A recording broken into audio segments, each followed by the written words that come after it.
लगभग पता नहीं कोई यहाँ पे आतंकवादी रहते हैं, पता नहीं इतनी फोर्स ले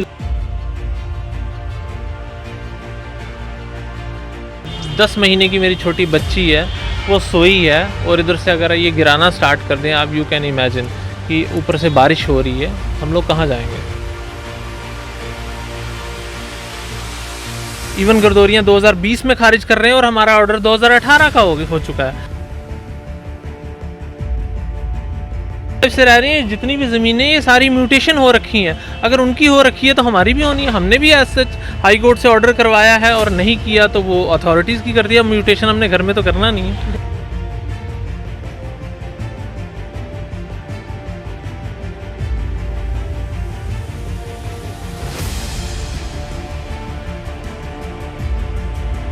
लगभग पता नहीं कोई यहाँ पे आतंकवादी रहते हैं, पता नहीं इतनी फोर्स लेके आने का क्या मतलब।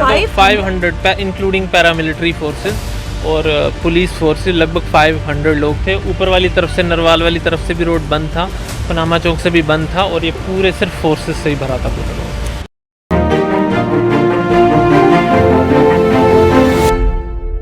आज आशियाने तो टूटे पर आज रोजी रोटी को भी नुकसान हुआ है, और ये रोजी रोटी को नुकसान करने वाली कोई और नहीं बल्कि जम्मू कश्मीर गवर्नमेंट है। अलग अलग ऑर्डर्स होने के बावजूद इसमें ये लिखा हो कि हम एनओसी देते हैं, ये बिल्डिंग हमारी नहीं, हम ये ऑर्डर देते हैं कि ये एरिया हमारा नहीं, उसमें रेलवे डिपार्टमेंट है, उसमें जम्मू म्यूनसिपल कॉरपोरेशन है, उसमें जेडीए है, ये कह रहा है कि ये एरिया हमारा नहीं है। पर सबसे बड़ी बात ये है कि सुबह 500 लोग यहाँ पर आते हैं और ये जितनी भी आप एरिया देख रहे हैं जो तहस नहस हो चुका है, जिसमें एक छोटा सा घर है, जिसमें 6-7 दुकानें हैं, जिसमें कार वॉश है, और वो पूरा का पूरा ज़ाया हो गया। अब परिवार क्या कह रहा है, क्योंकि अभी तक ये कहा जा रहा है कि करोड़ों का नुकसान जो है वो यहाँ पर हुआ है। अब परिवार क्या कह रहा है, चलिए अब उनसे जानने की कोशिश करते हैं।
हम यहाँ पे रह रहे हैं और उसके अकॉर्डिंग ये होता है कि जो 1957 से रह रहा होता है उसको एक राइट मिलता है, टीनेंट एक्ट विल का म्यूटेशन होता है उसके नाम पे, उसको मालिकाना हक दिया जाता है LB 6C S432 के तहत।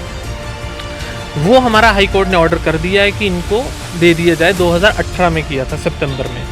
अब जब हमने रेवेन्यू अथॉरिटी को, कंसर्न तहसीलदार को वो ऑर्डर दिया कि हमारा म्यूटेशन किया जाए, उसके बाद उन्होंने 5 साल तक उस पर कोई एक्शन नहीं लिया। अब जाके उन्होंने बैक डेट की हमारी गिरदौरी खारिज करने का एक ऑर्डर दे दिया। In the mean while simultaneously हमारा डिवकॉम में भी केस चल रहा था, ये आप देख सकते हो। डेट ऑफ इंस्टीट्यूशन 2014 और डेट ऑफ डिसीजन 17/8/2022 का, ठीक है। इन्होंने भी यही दिया है कि ऑनरेबल हाई कोर्ट ने ऑलरेडी इसके मैटर के रिगार्डिंग जो है वो फैसला सुना दिया है, इसलिए मैं इस लैंड पे कोई भी फैसला नहीं सुना सकता, ठीक है। अब जो हमने कंटेम्प्ट फाइल की थी कि हमारा म्यूटेशन क्यों नहीं किया गया, तहसीलदार ने म्यूटेशन का जवाब दिया कि ये जो लैंड है इसकी गर्दौरियाँ ही खारिज है। इवन गर्दौरियाँ 2020 में खारिज कर रहे हैं और हमारा ऑर्डर 2018 का हो चुका है, तो they are suppose to do that mutation. उन्होंने नहीं किया और हमारा जो केस है वो 30 नवंबर 2022 को लगा भी हुआ है हाई कोर्ट में। अब और हाई कोर्ट ने हमें परमिशन भी दी है जवाब फाइल करने की, मैंने ऑर्डर आपको अभी दिखाया जो इससे पहले। तो तो बावजूद उसके भी ये गुंडागर्दी कर रहे हैं। मॉर्निंग में आगे 6 किस बजे। बात की गुंडागर्दी आपको लगता है? कि देखिए आपने कहा कि 2018 से आंदा है। ऑर्डर नहीं है, डिवकॉम के ऑर्डर को ये नहीं मान रहे हैं। हाई कोर्ट में कंटेम्प्ट चल रहा है। इनको 30 नवंबर 2022 को उसका जवाब जो है हमने फाइल करना है। कोर्ट ने हमें परमिशन ग्रांट की है, ऑर्डर मैंने आपको बता दिया। Despite that they are doing, I don't know, ये गुंडागर्दी है और क्या है? किस बात की गुंडागर्दी? कम से आपको कम 10 या 15 दिन का टाइम तो देते हमें कि हम कि ऐसा कर रहे हैं, वो भी नहीं दिया इन्होंने। एटलीस्ट का तो कोई इशू नहीं है। हम यहाँ पे 1955 से रह रहे हैं। जितनी भी ज़मीनें ये सारी म्यूटेशन हो रखी हैं। अगर उनकी हो रखी है तो हमारी भी होनी है। हमने भी ऐसे हाई कोर्ट से ऑर्डर करवाया है और नहीं किया तो वो अथॉरिटीज़ की कर दिया। म्यूटेशन हमने घर में तो करना नहीं है। आपने कहा क्योंकि अंकल से जब पहले बात हो रही थी, अंकल कह रहे थे उनके पास म्यूनसिपल का भी एक ऑर्डर है जिसमें आपकी लैंड म्यूनसिपल में नहीं आती, जेडीए में नहीं आती। फिर ऐसी कौन सी नई एक लगा कि नहीं यही स्टेट लैंड है, इसी को जाके आई डोंट नो वो हमें टारगेट क्यों कर रहे हैं, आई डोंट नो। ऐसी क्या मजबूरी आन पड़ी कि अब देखिए सबसे बड़ी बात यह है कि इनकी जो लैंड आती है उसमें डिवकॉम ऑफिस भी बना हुआ है, इनकी जो लैंड आती है उसमें J&K बैंक भी बना हुआ है, इनको रेलवेज की तरफ से एनओसी है कि भैया ये लैंड उनकी नहीं है, इनको जम्मू म्यूनसिपल कॉर्पोरेशन की तरफ से एनओसी है कि ये लैंड उनकी भी नहीं है, जेडी की तरफ से एनओसी है कि लैंड उनकी भी नहीं है। तो मसला चल रहा है, जब हाई कोर्ट में मसला चल रहा है वहाँ पर है, तो फिर यहाँ पर आकर एक्शन करने की जरूरत क्या थी?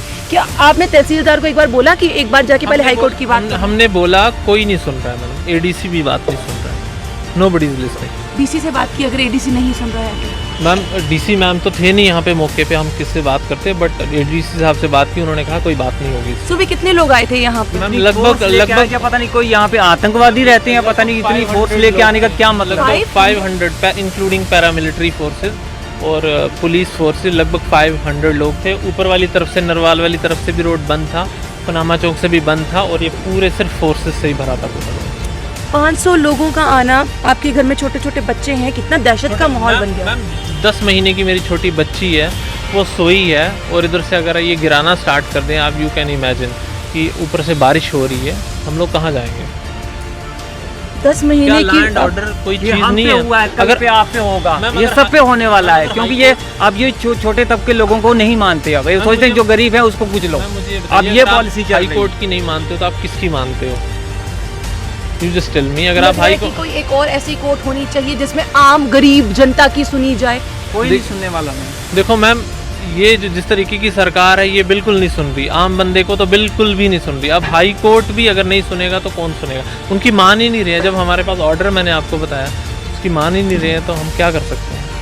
ऐसा कोर्ट कौन सा ऑर्डर है जो लोगों को जस्टिस दिला सके, आम जनता को जस्टिस दिला सके? देखिए जब डिवकॉम का ऑर्डर नहीं माना जा रहा, अलग अलग ऑर्डर्स इनके पास होने के बावजूद वो नहीं माने जा रहे, सुबह 500 लोग यहाँ पर आकर अगर इस तरीके से घर को इनके जो जितने भी इनका रोजी रोटी है उसको तोड़कर छोटे छोटे बच्चों को यहाँ पर परेशान कर अगर ये होना है तो फिर आखिरकार ऐसी कोई एक अलग सी कोर्ट बना दें जिसमें लिखा जाए कि भैया ये कोर्ट गरीबों के लिए है, यहाँ पर सिर्फ गरीबों की ही आवाज़ को सुना जाता है और गरीबों की आवाज़ को बुलंद किया जाता है। तो ये जितने भी लोग परेशान हो रहे हैं और किसी कोर्ट के पास ना जाकर उसी कोर्ट में जाएं और बोलें कि भैया हमारे लिए भी कोई सुन लो, क्योंकि 10 महीने की बच्ची को तो ये समझ नहीं आ रहा, पर हाँ अगर उसके घर से छत उड़ गई और बारिश हो रही है तो उसको परेशानी होगी, क्योंकि वो किसी कोर्ट को नहीं जानती, वो किसी डीसी एडीसी को नहीं जानती, वो डिवकॉम को नहीं जानती। वो जानती है तो सिर्फ अपने माँ बाप को, वो जानती है तो उसकी सिर्फ एक छत होनी चाहिए जिसमें वो सिक्योर फील करे।